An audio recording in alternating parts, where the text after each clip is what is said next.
Good morning and welcome to the Inside Edge. I'm Zach Blackburn. Today's Wednesday, January 21st. Today's also the first full day, I should say, of Mikey Sherrill's governorship. She was sworn in yesterday in Newark in the Performing Arts Center in front of about 2,000 people. It was a pretty grand affair. It attracted former governors from other states, members of Congress, dignitaries. She delivered about a 30-minute inaugural address. It had a couple pieces of policy news, particularly the executive orders regarding energy that she signed right up on stage. But more importantly, inaugural addresses give governors the chance to set the tone for the governorship, to lay out the principles, the canons of their governance as they approach the next 4 years. And the same was true for Mikey Sherrill. She partly relied much on her history of service, her many oaths that she's taken, including now the oath for governor, which is a bizarrely long oath, it seems. I can't say I've ever seen an oath go as long as that one, but that's for another time, I suppose. She pointed to her oath as a Navy helicopter pilot, which was something that she incorporated in her campaign. And she also incorporated it during inauguration yesterday. We saw Black Hawk helicopters fly over the city after she was sworn in. She did all this to build a narrative of service and specifically nobility and service that she contrasted with President Donald Trump, who she and other Democrats have accused of enriching himself and of corruption, particularly in the second term as president. She brought in a lot of history too.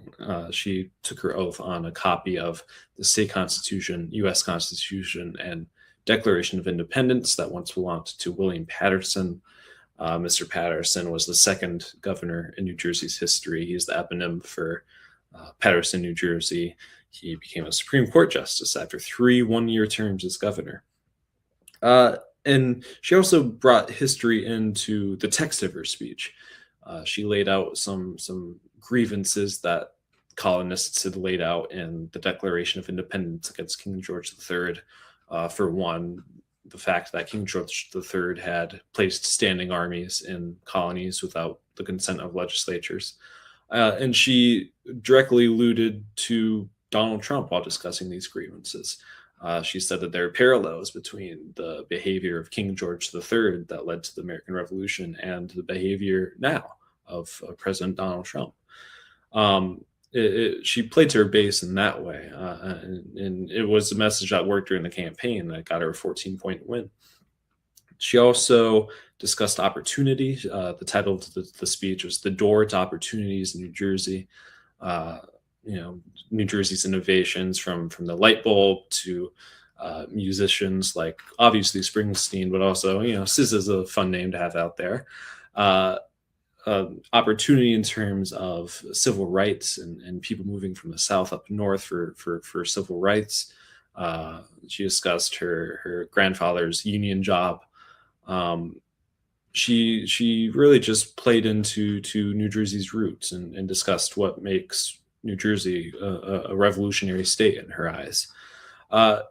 She really just worked on reminding people why they had elected her in the first place. She brought in a lot of the same stuff from her campaign and now readied it for her time as governor.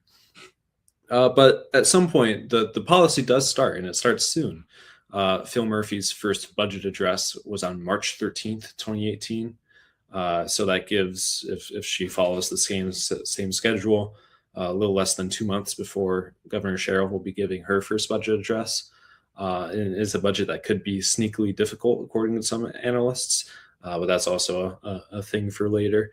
And there's also just constant pushing from progressives, for example.